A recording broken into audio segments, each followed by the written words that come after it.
Everyone, this is Anam. Welcome to Global Online. So आज के इस वीडियो में हम डीवीवी डीईटी के पीएचडी एंट्रेंस एग्जामिनेशन के लिए यहाँ पर हम एमसीक्यूज देखने जा रहे हैं ऑन रिसर्च मेथोडोलॉजी।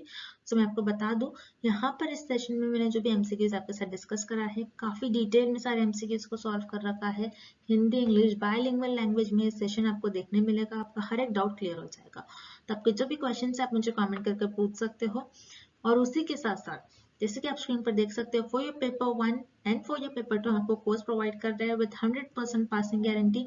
यानी आपको हमारे ही कोर्स से क्वेश्चंस पूछे जाएंगे, ये हम आपको गारंटी के साथ कहते हैं। प्रीवियसली हमारे काफी बैचेस हो चुके थे, तो सारे बैचेस में हमारा रिजल्ट काफी अच्छा था। स्टूडेंट्स को पेपर 1 में 50 एमसीक्यूज में से 35 टू 40 एमसीक्यूज हमारे कंटेंट से पूछे गए थे। एंड मैं आपको बता दूं, उसी के साथ साथ जो पेपर 1 होता है उसमें हमारे जो टीचर्स है उनका एक्सपीरियंस आपको प्रोवाइड करते हैं। हम किस तरीके से क्वेश्चंस पूछे जाने के चांसेस है, एग्जामिनर के फेवरेट क्वेश्चंस, कॉन्सेप्ट आपको किस तरीके से बिल्ड करना है, किस पॉइंट से किस टॉपिक से कितना पॉइंट आपको याद रखना है, कहाँ से आपको रीड करना है, कितना रीड करना है, कौन से पॉइंट्स इंपॉर्टेंट है, सब कुछ हमारे टीचर्स आपको बताते हैं फॉर योर पेपर 1, जो कि आपका रिसर्च मेथोडोलॉजी पर मेनली बेस्ड होता है, जिसमें आपको 40 एमसीक्यूज पूछा जाता है एंड मैथमेटिकल वगैरह से आपको 5 to 10 क्वेश्चंस पूछा जाता है। तो इस तरीके से आपका पेपर 1 होता है। जैसे कि मैंने आपके साथ कहा, इंपॉर्टेंट क्वेश्चंस, रिवीजन क्वेश्चंस और डीएवीवी के कुछ प्रीवियस ईयर क्वेश्चंस भी हम आपको सॉल्व करवाएंगे। तो सारी चीजें हम आपको प्रोवाइड कर रहे हैं with limited fee and 100% passing guarantee के साथ, जिसके लिए आपको हमारे ऐप को डाउनलोड करना है, which is global online app, जिसके लिए हम आपको लिंक प्रोवाइड कर रखते हैं नीचे description box as well as comment section में। याद रखिएगा, उसी लिंक से आपको हमारे ऐप पर से स्टडी मटेरियल एक्सेस करना है, वही हमारा ऑफिशियल ऐप है। और उसी के साथ साथ जैसे कि आप स्क्रीन पर देख सकते हो, जो नंबर हाईलाइट कर रखा है हमने, इस नंबर पर आप हमें व्हाट्सएप के थ्रू भी कांटेक्ट कर सकते हो फॉर स्टडी मटेरियल और for the paper 1 and paper 2 course. ठीक है, सो दैट्स इट। हम ज्यादा टाइम वेस्ट नहीं करते, आज के सेशन को स्टार्ट कर लेते हैं। तो यहाँ पर शॉर्ट में मैं आपको जल्दी से बता दूं, for your DVV PhD entrance examination, जो कि आपका पेपर 1, यहाँ पर मैं आपको बता दूं पेपर 1 होता है आपका research methodology, data interpretation and logical reasoning. जो डेटा इंटरप्रिटेशन है, लॉजिकल रीजनिंग है, ये आपके मैथमेटिकल कॉन्सेप्ट है। सो ये मैथमेटिकल कॉन्सेप्ट से आपको 10 क्वेश्चन पूछे जाते हैं और रिमेनिंग 40 क्वेश्चन मेनली आपके रिसर्च मेथोडोलॉजी पर होते हैं। सो इन सारे यूनिट्स पर research methodology, data interpretation, logical reasoning पर आपको वीडियो लेक्चर्स देखने मिलेंगे, plus previous year question series भी आपको देखने मिलेंगे। देन नोट्स में हर एक पॉइंट को हमने सिंपल से सिंपल लैंग्वेज में और जो इंपॉर्टेंट पॉइंट्स है उस नोट्स में हमने अलग से हाईलाइट कर रखे हैं। और उसमें आपको बता दो कि अगर आप नोट्स कहीं और से फॉलो करते हैं तो आपको एक सीक्वेंस में नहीं मिलता है और बहुत डिफिकल्ट लैंग्वेज यूज करी जाती है। तो नोट्स में हमारे काफी सिंपल लैंग्वेज में हमारे टीचर्स के खुद के बनाए हुए नोट्स है। देन उसके बाद मॉक टेस्ट हम आपको प्रोवाइड करते हैं, जिससे कि आपकी प्रैक्टिस होती रहती है, आपको पता लगता है कि किस टाइप के क्वेश्चंस एग्जाम में पूछे जा सकते हैं। And finally 1500 plus MCQs PDF, और इसमें सारे यूनिवर्सिटीज के प्रीवियस ईयर क्वेश्चंस है, सारे स्टेट गवर्नमेंट सेंट्रल यूनिवर्सिटीज और कुछ डीएवीवी के भी प्रीवियस ईयर क्वेश्चंस है। तो ये सारा कंटेंट जो आपको हिंदी और इंग्लिश बायलिंगुअल लैंग्वेज में देखने मिलेगा विथ 100% पासिंग गारंटी वाला है। हमारे कोर्स एग्जामिनेशन में आपको डायरेक्टली क्वेश्चंस पूछे जाएंगे। प्रीवियस ईयर आपके यूनिवर्सिटी में हमारे जो रिसर्च मेथोडोलॉजी और लॉजिकल रीजनिंग वगैरह के, यानी आपके टोटल पेपर 1 के जो हमारे कंटेंट से एज इट इज 35 क्वेश्चंस पूछे गए थे। तो याद रखिएगा, आपको जल्द से जल्द कोर्स को लेकर एक्सेस करना है, जिससे कि आप जितने जल्दी हो सके आपका प्रिपरेशन स्टार्ट कर सको। एज यू नो कि आपका 31 अक्टूबर के दिन एग्जाम है। तो उसके लिए आपको हमारा ऐप कुछ इस तरीके से ऐप का लोगो है, तो देखिएगा इसी ऐप पर जाकर आपको स्टडी मटेरियल को एक्सेस करना है, जिसके लिए लिंक हम आपको comment as well as description में बता रखते हैं, या फिर आप हमारे इस व्हाट्सएप नंबर के थ्रू भी आप हमें कॉन्टैक्ट कर सकते हो। So that's it, and let's begin with the video. जैसे कि आप स्क्रीन पर देख सकते हो, पेपर 2 का भी हम आपको स्टडी मटेरियल प्रोवाइड करते हैं, जिसमें आपको full syllabus notes, MCQs plus previous year questions भी देखने मिलेंगे। इन सारे सब्जेक्ट्स पर हम आपको स्टडी मटेरियल प्रोवाइड कर रहे हैं। अगर इन सारे सब्जेक्ट्स के अलावा भी आपको कोई और सब्जेक्ट का स्टडी मटेरियल चाहिए तो आप मुझे कॉमेंट कर बता सकते हो। उस पेपर 2 के लिए भी आपको दिए गए स्क्रीन पर जो नंबर नजर आ रहा है, इस पर व्हाट्सएप के थ्रू आपको हमें कॉन्टैक्ट करना है। सो दैट्स इट, हम आज के सेशन को हम स्टार्ट करते हैं। What kind of questions are designed to permit a free response from the subject but do not provide or suggest any structure for the respondent's reply? किस प्रकार के प्रश्न विषय से मुक्त प्रत्येका की अनुमति देने के लिए डिजाइन किए गए हैं लेकिन उत्तरदाताओं के उत्तर के लिए कोई संरचना प्रदान या सुझाव नहीं देते हैं? सो इस प्रश्न में हमें ये पता लगाना है और इस क्वेश्चन में हमें ये फाइंड आउट करना है ऐसे टाइप के क्वेश्चंस यानी ऐसे प्रकार के प्रश्न जिसमें जो रिस्पोंडेंट है वो फ्रीली रिस्पॉन्स कर सकते हैं और जो क्वेश्चंस होते हैं जो प्रश्न होंगे आपके वो स्ट्रक्चर नहीं होंगे, यानी इसमें आपके जो क्वेश्चंस होंगे जो रिस्पोंडेंट क्वेश्चंस का आंसर करते हैं वो जो प्रश्न होते हैं जो उनके उत्तर होंगे उस प्रश्न के जो उत्तर होंगे वो संरचना या सुझाव नहीं देते हैं। तो याद रखिएगा ऐसे टाइप के क्वेश्चंस को हम कहते हैं ओपन एंडेड क्वेश्चंस यानी विस्तृत जवाब वाले प्रश्न। अब इस क्वेश्चन को हम और डिटेल में पढ़ते हैं और डिटेल में देखते हैं कि ये क्वेश्चन हमें क्या बता रहा है। जैसे मान लीजिए एक शोधकर्ता है जो रिसर्चर है जिसे हम रिसर्चर कहते हैं। रिसर्चर को लोगों से कुछ रिस्पॉन्स कलेक्ट करना है, यानी जो रिसर्चर है जो शोध करता है उनको अपनी जनसंख्या में से कुछ लोगों का रिस्पॉन्स लेना है। सो यहाँ पर रिसर्चर को कुछ रिस्पॉन्स लेना है। यहाँ पर लोग जो है ये सब्जेक्टिव फॉर्म में रिस्पॉन्स कर रहे हैं।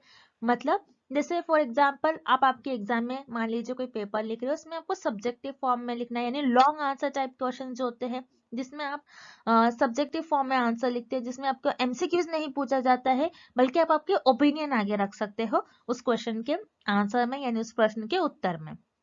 अब बता रहा है यहाँ पर हमें जो रिस्पोंडेंट है सब्जेक्टिव फॉर्म में आंसर करेगा यानी लॉन्ग आंसर करेगा उस प्रश्न का, और यहाँ पर कोई स्ट्रक्चर नहीं होता है क्वेश्चन का, यानी क्वेश्चन का कोई स्ट्रक्चर नहीं होगा, यानी कि आपको कोई पर्टिकुलर एक ही आंसर राइट होगा ऐसा नहीं कह सकते हम। यानी जैसे एमसीक्यूज टाइप, जैसे मान लीजिए जो अब मैं आपको ये क्वेश्चन बता रही हूँ इसमें ये हमारा एमसीक्यूज टाइप क्वेश्चन है जिसमें सिर्फ और सिर्फ आपको एक ही आंसर मार्क करना होता है जो आके आपके करेक्ट आंसर होगा, उसे हम कहते हैं स्ट्रक्चर क्वेश्चन। और जो अनस्ट्रक्चर क्वेश्चन होते हैं जिसमें आप आपके ओपिनियन आगे रख सकते हैं, आपके चॉइस आगे रख सकते हैं, आपके वर्ड ऑफ चॉइस आगे रख सकते हैं, आपको जो लगता है आपकी जो इच्छा है आप वो आगे बता सकते हो। सो वो कौन से टाइप के क्वेश्चंस होते हैं? वो होते हैं आपके open ended questions. So open ended questions वो टाइप के क्वेश्चंस होते हैं जिनमें आप आपके जो रिप्लाई होते हैं जो रिस्पोंडेंट का रिस्पॉन्स होता है फ्रीली रिप्लाई कर सकते हैं। जैसे मान लीजिए किसी फिल्म का आपको रिव्यू देना है, अब कोई रिसर्चर है कोई फिल्म का रिव्यू ले रहा है, तो यहाँ पर अगर फिल्म का रिव्यू कुछ इस तरीके से है कि मान लीजिए यहाँ पर क्वेश्चन आपको ऐसा पूछा जा रहा है कि उस फिल्म में आपको उस फिल्म की क्वालिटी कैसे लगी, एक्ट्रेस की एक्टिंग कैसे थी, तो आप यस नो फॉर्म में तो आंसर नहीं दे सकते, आप उसको डिस्क्राइब करोगे, आप उसको बताओगे कि इस एक्टर की एक्टिंग अच्छी थी, ये क्वालिटी और अच्छी हो सकती थी पिक्चर की, और एक्शन सीन्स ऐसे थे, ऐसे होने चाहिए थे। तो यहाँ पर आप आपकी ओपिनियन को आगे रखते हो तो उसे हम कहते हैं ओपन एंडेड क्वेश्चन। तो इस प्रश्न का आपका सही उत्तर हो जाएगा ऑप्शन ए। उसी तरीके से option be close ended questions. Close ended questions क्या होते हैं? याद रखिएगा क्लोज एंडेड क्वेश्चंस आपके स्ट्रक्चर्ड क्वेश्चंस होते हैं जिसमें आपको 4 ऑप्शन दिए गए होते हैं, उसमें से आपको एक ही ऑप्शन को राइट करना होता है, एक ही ऑप्शन को चुनना होता है जो कि सही है। उसी तरीके से फिक्स्ड ऑल्टरनेटिव क्वेश्चंस। तो फिक्स्ड ऑल्टरनेटिव क्वेश्चंस भी क्या होते हैं? एक ही आंसर उसमें राइट होता है और एक रॉन्ग हो जाएगा। सो एक ही आंसर जब राइट होता है फिक्स्ड है। फिक्स्ड ऑल्टरनेटिव क्वेश्चंस यानी ये यहाँ पर स्ट्रक्चर क्वेश्चन है लेकिन हमें नॉट स्ट्रक्चर पूछ रहा है क्वेश्चन में। सो यहाँ पर आपका ऑप्शन बी और सी दोनों भी इस प्रश्न का गलत उत्तर हो जाएगा। उसी तरीके से option D multiple choice question, जैसे कि मैंने आपको स्टार्टिंग में ही एग्जांपल दिया था, तो मल्टीपल चॉइस क्वेश्चन भी आपके ये स्ट्रक्चर क्वेश्चंस होते हैं, इसलिए इस प्रश्न का उत्तर ये भी गलत हो जाएगा और इस प्रश्न का आपका सही उत्तर हो जाएगा विकल्प ए ओपन एंडेड क्वेश्चन, विस्तृत जवाब वाले प्रश्न। अगला प्रश्न, Which of the following is correct about exploratory research? Anveshi शोध के संदर्भ में निम्नलिखित में से कौन सा सही है? इस क्वेश्चन में हमें ये फाइंड आउट करना है कि कौन सा ऑप्शन करेक्ट है अबाउट एक्सप्लोरेटरी रिसर्च, और इस प्रश्न में हमें ये पता लगाना है कि कौन सा विकल्प सही है अबाउट अन्वेषी शोध। तो हम एक एक कर सारे विकल्प देखते हैं और पता लगाते हैं कि कौन सा ऑप्शन करेक्ट है। तो पहले हम ऑप्शन बी देखेंगे, it is conducted to get new fiction, मतलब इसका प्रयोग नए कथा सत्य सूचना हेतु किया जाता है। तो ऑप्शन बी का मतलब है कि हम एक्सप्लोरेटरी रिसर्च इसलिए कंडक्ट करवाते हैं ताकि हम न्यू फिक्शन को जनरेट कर सके।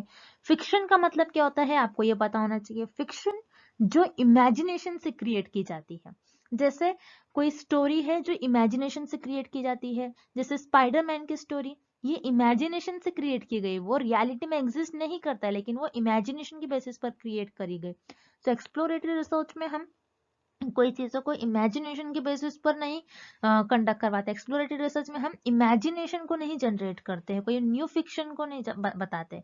सो यहाँ पर आपका ऑप्शन बी गलत हो जाएगा, इनकरेक्ट हो जाएगा। Then option C, it is conducted to get numerical data. तो नो, एक्सप्लोरेटरी रिसर्च में हम न्यूमेरिकल डेटा के बारे में इंफॉर्मेशन नहीं गैदर करते, इसीलिए नहीं कंडक्ट की जाती ताकि हमें न्यूमेरिकल डेटा मिले, मतलब इसके अंकीय डेटा प्राप्त करने हेतु प्रयुक्त किया जाता है। नहीं, एक्सपेरिमेंटल रिसर्च में हम कोई अंकीय डेटा, मतलब कोई न्यूमेरिकल डेटा को प्राप्त करने के लिए हम एक्सप्लोरेटरी रिसर्च नहीं करते हैं। एक्सप्लोरेटरी रिसर्च में हम न्यूमेरिकल डेटा को गैदर करने के लिए हम एक्सप्लोरेटरी रिसर्च कंडक्ट नहीं करवाते। सो यहाँ पर आपका ऑप्शन सी भी रॉन्ग हो जाएगा। Then option D, it is conducted to seek geographical data, मतलब इसके भौगोलिक डेटा की तलाश करने के लिए प्रयुक्त किया जाता है। नहीं, आप एक्सप्लोरेटरी रिसर्च में ज्योग्राफिकल डेटा सीख करने के लिए हम एक्सप्लोरेटरी रिसर्च नहीं कंडक्ट करवाते। एक्सप्लोरेटरी रिसर्च जो होता है जिसमें आप ज्योग्राफिकल डेटा के बारे में इंफॉर्मेशन गैदर नहीं करते हो। सो यहाँ पर आपका ऑप्शन डी भी गलत हो जाएगा। सो याद रखिएगा, एक्सप्लोरेटरी रिसर्च आप कंडक्ट करवाते हैं टू रिजॉल्व एम्बिग्यूटी। एम्बिग्यूटी का मतलब होता है जो ऐसे टर्म्स, जो ऐसे फिनोमेना जो कंफ्यूजिंग है, मतलब जो क्लियरली डिफाइन नहीं होते हैं। तो आपको एम्बिग्यूटी का मतलब पता होना चाहिए, तभी आप इस क्वेश्चन को सॉल्व कर पाओगे। एम्बिग्यूटी का मतलब होता है ऐसे फिनोमेना, ऐसे टर्म्स जो वेल डिफाइंड नहीं है, जो कंफ्यूजिंग है। तो ऐसा फिनोमेना जो वेल डिफाइंड नहीं होता है, उसको अच्छी तरीके से डिफाइन करने के लिए, उसको बताने के लिए हमें एक्सप्लोरेटरी रिसर्च का यूज करते हैं, इसीलिए आपका एक्सप्लोरेटरी रिसर्च कंडक्ट करवाया जाता है। तो याद रखिएगा, एक्सप्लोरेटरी रिसर्च कंडक्ट करवाया जाता है ऐसे फेनोमेना को रिजॉल्व करने के लिए जो कि वेल डिफाइंड नहीं हो। सो यहाँ पर आपका ऑप्शन है करेक्ट हो जाएगा, मतलब इसका प्रयोग संदिग्धता निवारण हेतु किया जाता है। सो याद रखिएगा, एक्सप्लोरेटरी रिसर्च का हम कंडक्ट करवाया जाता है, इसका यूज होता है, इसको कंडक्ट करवाया जाता है बिकॉज ऐसे फेनोमेना जो कंफ्यूजिंग है, जो क्लियरली डिफाइंड नहीं है, उनको डिफाइन करने के लिए आप एक्सप्लोरेटरी रिसर्च का यूज करते हो। सो यहाँ पर आपका ऑप्शन ए सही हो जाएगा। Here option A is the right answer. It is conducted to resolve ambiguity. Next, which one of the following is not in the process of research? निम्न में से कौन सा शोध प्रक्रिया में शामिल नहीं होता है? इस क्वेश्चन में हमें पता लगाना है और इस प्रश्न में हमें ये फाइंड आउट करना है कि दिए गए ऑप्शंस में से, दिए गए विकल्प में से कौन सा एक ऐसा विकल्प है, कौन सा एक ऐसा ऑप्शन है जो आपके रिसर्च प्रोसेस का पार्ट नहीं होता है। मतलब दिए गए विकल्प में से कौन सा एक ऐसा विकल्प है जो आपके शोध प्रक्रिया में शामिल नहीं होता है। सो हम एक एक कर सारे ऑप्शंस देख लेते हैं और पता लगाते हैं इस क्वेश्चन का करेक्ट ऑप्शन क्या होगा। सो पहले हम ऑप्शन बी देखेंगे, डिफाइनिंग रिसर्च प्रॉब्लम। यस, आप आपके रिसर्च प्रोसेस में रिसर्च प्रॉब्लम को डिफाइन करते, बताते हो आपकी रिसर्च प्रॉब्लम क्या है, आप किस प्रॉब्लम पर रिसर्च कर रहे हो, उससे सोसाइटी के लिए क्या बेनिफिट हो सकता है, आप ये बताते हो। सो बेसिकली आप रिसर्च प्रोसेस में बताते हो कि आपका रिसर्च प्रॉब्लम क्या है, इसको डिफाइन करते हो। सो यहाँ पर आपका ऑप्शन बी सही हो जाएगा, क्योंकि ये रिसर्च प्रोसेस का पार्ट होता है, डिफाइनिंग रिसर्च प्रॉब्लम, शोध समस्या की विवेचना। सो ये आपका रिसर्च प्रोसेस का पार्ट होता है, लेकिन हमें पूछ रहे हैं which is not a part of research process. Research process में कौन सा आपका ऑप्शन और कौन सा विकल्प शामिल नहीं होता है। सो यहाँ पर आपका ऑप्शन बी रॉन्ग हो जाएगा, बिकॉज ये आपके रिसर्च प्रोसेस में और शोध प्रक्रिया में शामिल होता है। Then option C, developing research proposal. Yes, हम रिसर्च प्रोसेस में रिसर्च प्रपोजल डेवलप करते हैं, मतलब शोध प्रस्तावना निर्माण करते हैं। रिसर्च प्रपोजल को आप डेवलप करोगे। रिसर्च प्रपोजल क्या होता है, जिसमें आप बताते हो कि रिसर्च में क्या क्या करने वाले हो।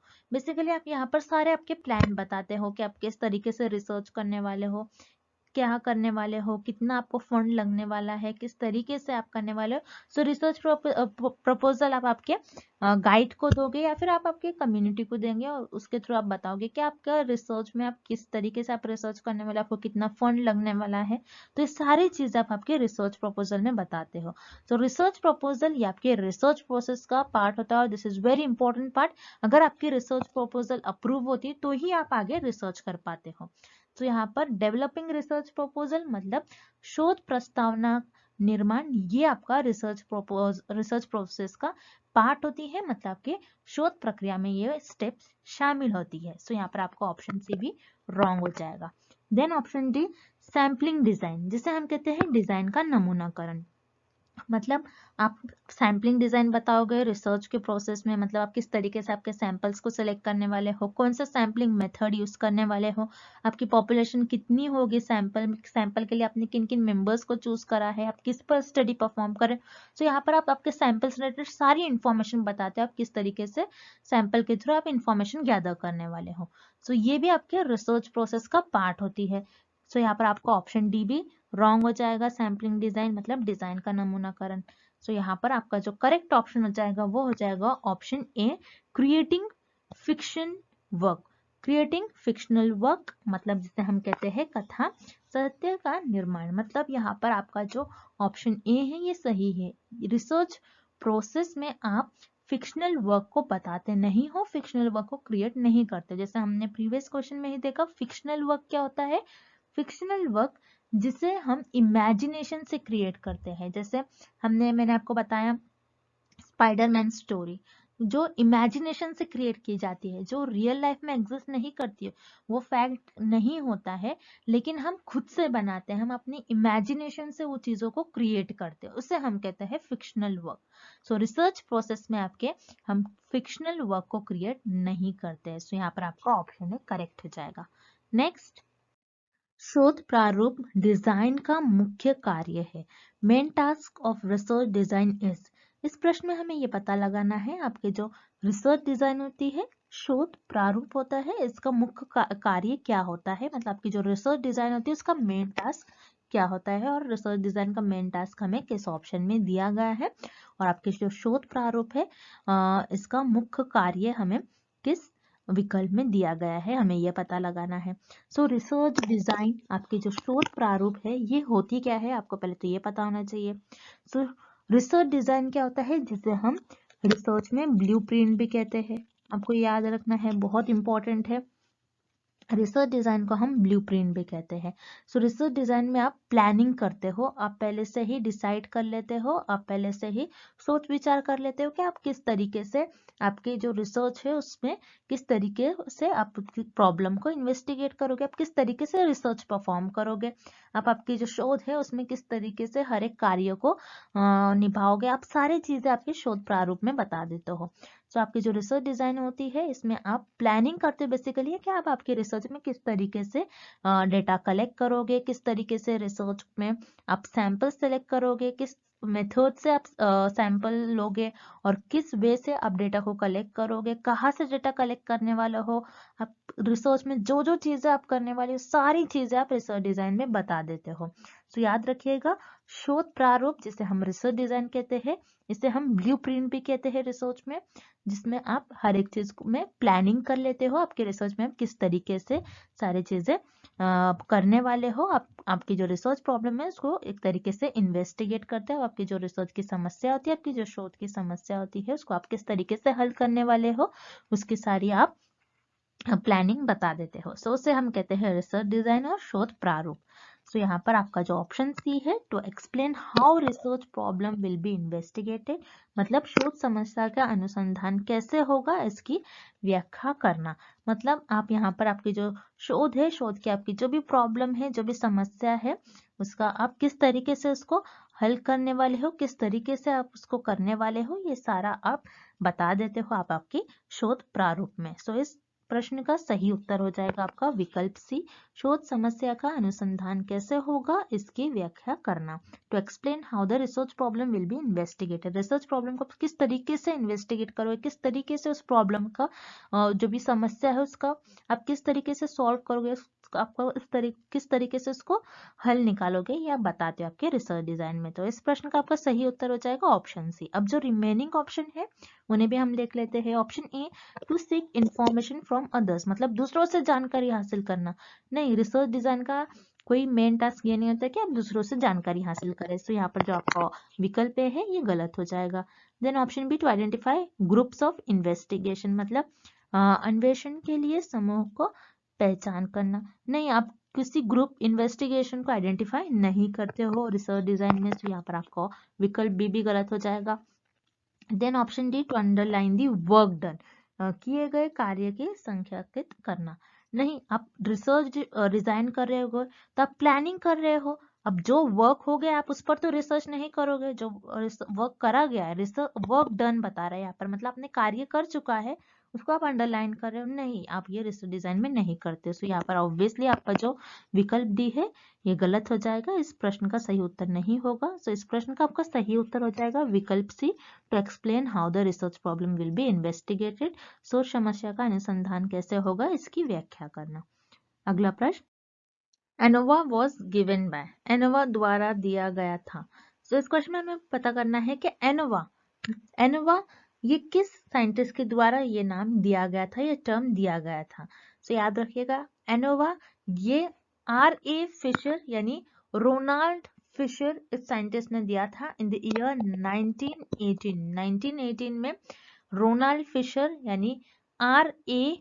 फिशर इस साइंटिस्ट ने एनोवा इस टर्म को लॉन्च किया था। अब एनोवा क्या होता है, याद रखिएगा, एनोवा का फुल फॉर्म होता है एनालिसिस ऑफ वेरिएंस।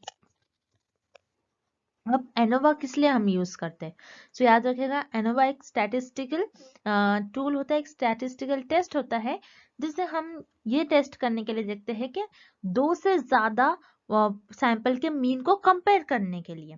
ओके, जब 2 से ज्यादा आपके पास सैंपल्स होंगे उनके मीन को अगर आपको कंपेयर करना है तो आप एनोवा टेस्ट यानी एनालिसिस ऑफ वेरिएंस इसका यूज करोगे। और याद रखिएगा, एग्जाम में भी बहुत बार क्वेश्चन पूछा जाता है एनोवा पर। सो एनालिसिस ऑफ वेरिएंस इस टेस्ट का हम यूज सिर्फ और सिर्फ इसीलिए करते हैं क्योंकि हमको ये देखना होता है कि ये कंपेयर करना होता है कि 2 से ज्यादा जो सैंपल्स है उनके मीन को कंपेयर करने के लिए। आपके पास अगर 2 से ज्यादा सैंपल्स ले लिया आपने, उस पर आपने स्टडी परफॉर्म किया, उससे जो आपको मीन मिल रहे हैं आपको उसको कंपेयर करना है। सो कंपेयर करने के लिए आप एनोवा टेस्ट का यूज करोगे। अगर जब आपके पास सिर्फ 2 ही सैंपल होते हैं तो उस केस में आप या तो टी टेस्ट का यूज करोगे या तो जी टेस्ट का यूज करते हो। अब आपके पास 2 से ज्यादा सैंपल के मीन है, यानी 3 हो सकते हैं, 4 हो सकते हैं, 5 हो सकते हैं, 2 से ज्यादा हो सकते हैं, तो उस केस में आप एनोवा का यूज करोगे। सो एनोवा को हम कहते हैं extension of T and ji test, यानी टी और जी टेस्ट में भी हम सेम इसी तरीके से करते हैं। टी और जी टेस्ट में हम 2 सैंपल के मीन को कंपेयर करते हैं और उसी का एक्सटेंशन एनोवा को कहते हैं, यानी सेम करते हैं लेकिन यहाँ पर उसका एक्सटेंशन है इसमें, जिसमें हम टी और जी टेस्ट में जो नहीं कर पाते यानी 2 से ज्यादा मीन को कंपेयर नहीं कर पाते, यही हम एनोवा में करते हैं कि 2 से ज्यादा सैंपल के मीन को कंपेयर करने के लिए हम एनोवा इस टेस्ट का यूज करते हैं। और याद रखिएगा, एग्जाम में भी कई बार क्वेश्चन पूछा गया है एनोवा ये किस टेस्ट का एक्सटेंशन होता है। सो एनोवा ये टी एंड जी टेस्ट ये दोनों भी टेस्ट का एक्सटेंशन होता है। और ANOVA was given by R.A. Fisher यानी Ronald Fisher in the year 1918। सो इस प्रश्न का आपका सही उत्तर हो जाएगा option D, R.A. Fisher. And thank you for watching this video.